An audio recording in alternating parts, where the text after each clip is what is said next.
Assalamualaikum warahmatullahi wabarakatuh. Berjumpa kembali dengan Kang Asik, channelnya sahabat YouTuber pemula. Bersama Kang Asik, pokoknya teman-teman kita asikin saja ya. Jadi pada hari ini Kang Asik akan bertanya pada keadaan, bertanya pada siapa ya. Jadi yang jelas bagaimana ya upaya pemula untuk dapat pengunjung. Ini yang benar-benar saat ini adalah hampir mayoritas, hampir semua bahwa memang untuk pengunjung itu benar-benar sangat turun sekali ya. Sementara sebetulnya untuk pengunjung itu adalah ke channel kita 10% dari jumlah subscriber saja sudah sangat cukup, sudah sangat bagus untuk real time, apalagi yang konten videonya banyak. Tapi memang entahlah kenapa memang semakin sepi atau memang video Asik ya semakin jelek. Baik teman-teman, yang saya rasakan dan saya perhatikan bahwa ternyata CTR atau CTR atau dalam bahasa Inggrisnya katanya click through rate ya. Jadi CTR tinggi itu bukan berarti selalu berdampak pada view.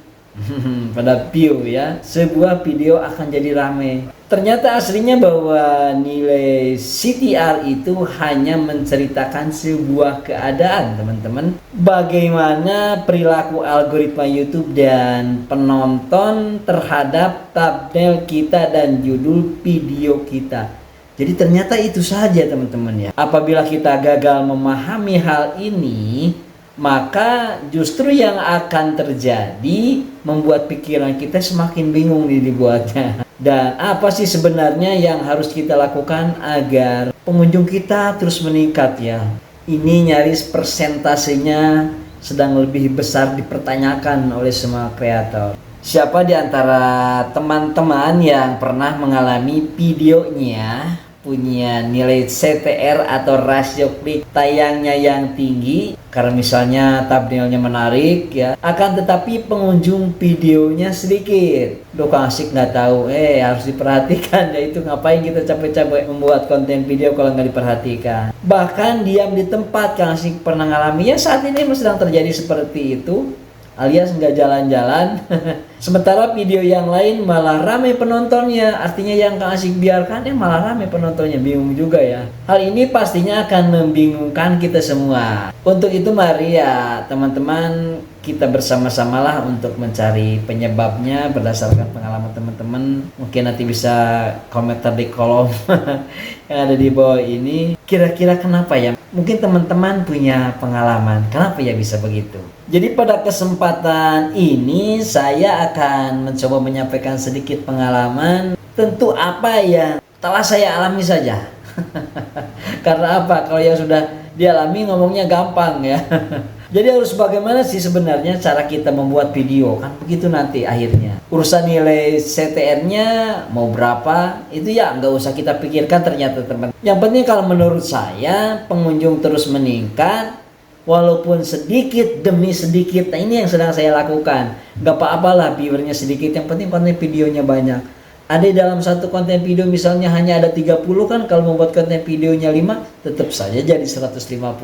Itu yang Kak Asik praktekkan saat ini. Ya yang namanya juga YouTuber pemula ya, jadi kita memang harus coba-coba atau paling tidak ya tukar pengalaman sesama YouTuber pemula juga seperti itu. Atau mungkin kita sering melihat konten-konten kreator yang sudah senior, bagaimana sih manuver-manuver yang mereka lakukan. Jadi teman, langkah awal mau tidak mau ya ternyata kita harus pahami dulu apa sih nilai CTR atau rasio klik tayang dari tayangan ini.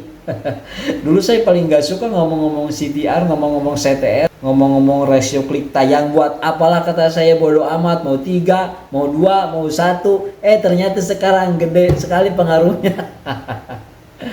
Jadi kadang banyak yang salah menafsirkan teman-teman bahwa kalau nilai CTR ini akan jadi penentu video kita ramai atau enggaknya. Aduh, ternyata hal ini tidak sepenuhnya tepat teman-teman. Nilai rasio klik tayang ini terbentuk dari perhitungan berapa video kita yang sudah dilihat atau sudah tampil dengan berapa orang yang telah mengklik thumbnail kitanya. Jadi nilai CTR ini sebenarnya hanya informasi dan memberitahu berapa rasio yang mengklik dari tayangan yang sudah kita peroleh itu saja ternyata teman-teman.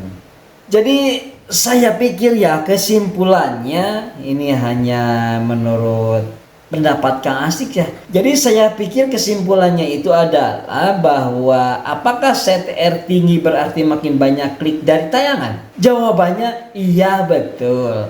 Apakah CTR tinggi akan makin banyak view? Jawabannya tidak selalu. Sebenarnya nilai thumbnail bagus atau enggak itu tergantung dari apa dulu. Kita ambil contoh ya, yang sederhana saja. Kalau tayangannya misalnya 100, tayangan 100 nih ya. Kemudian yang ngeklik 20 orang. Berarti nilai CTR-nya adalah 20%. Bagus kan kalau segitu? Orang di atas 6 aja sudah bagus, kan begitu. Kalau rasio klik tayang di atas 6 memang yang nontonnya bagus. Pasti jumlah ditontonnya banyak teman-teman. Sekarang coba kita balikan seperti ini ya. Apabila misalnya tayangannya 1000 nih, tayangannya 1000, kemudian diketahui tapi ini CTR-nya sudah diketahui adalah 10%. Jadi setengahnya dari yang barusan ya. Apabila tayangannya 1000 berarti kita hitung ya 1000, nah kali 10%, wah berarti view-nya 100. Berarti malah bagusnya 10% ya. Jadi kalau begitu keadaannya, lantas kita coba mau pilih yang mana? Apakah milih yang CTR-nya 20% atau milih yang 10%? Gimana coba kalau menurut teman-teman?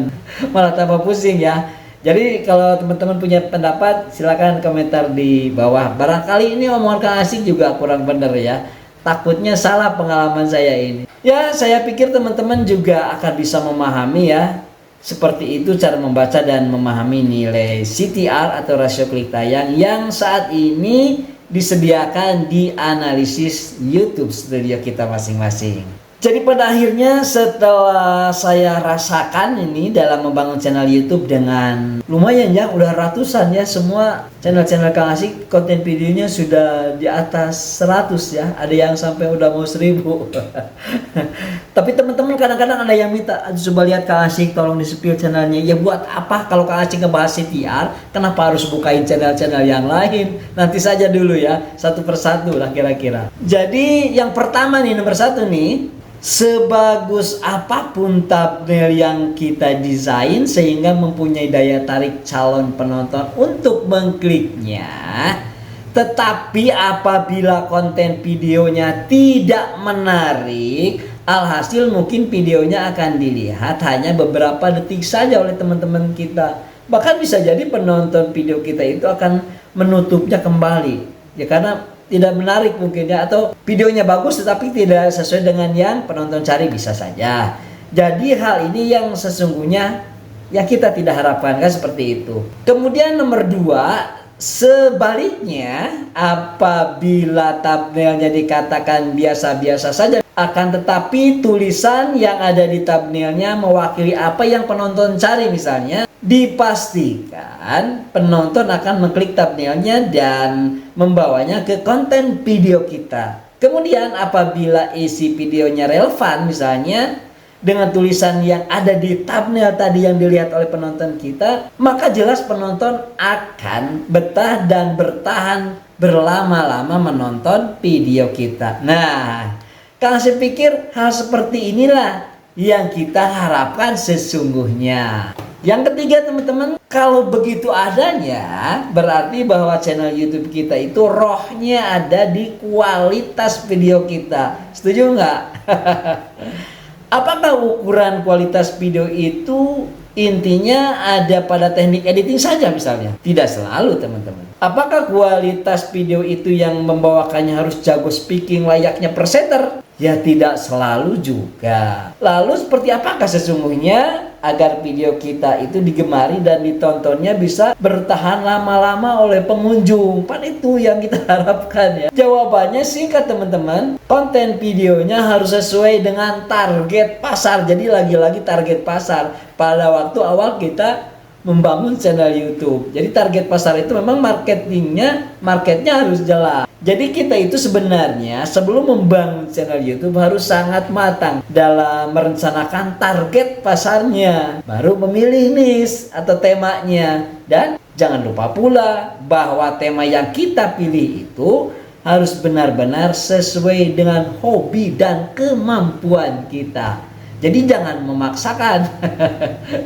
Contohnya nih, jangan jauh-jauh ya. Balik lagi, ini Kang Asik dengan menggarap channel ini nih sebenarnya terasa amat sangat berat, teman-teman, terus terang saja. Alasannya ya karena niche atau tema channel Kang Asik yang ini ya, yang menggarap tutorial YouTube ini pesaingnya bukan kaleng-kaleng, pada jago-jago semua. Sementara channel Kang Asik ini dibuat awalnya sih dari bingung ya membuat konten video, kemudian coba-coba membangun channel YouTube. Kang Asik pikir dalam perjalanan pembuatan, ini capek. Pada waktu belajar mending direkam saja ya. Maka direkam, dijadikan video, dan selanjutnya sayang juga nih konten video. Ya sudahlah, diupload. Ya jadilah channel ini seperti itu. Jadi gimana hasilnya? Ya seperti ini. Itu saja teman-teman ya, semoga bermanfaat dan menjadi inspirasi buat teman-teman semua atas perjalanan saya itu. Berjumpa lagi di konten video selanjutnya. Wallahul muwaffiq ila aqwamit thoriq. Assalamualaikum warahmatullahi wabarakatuh. Cos.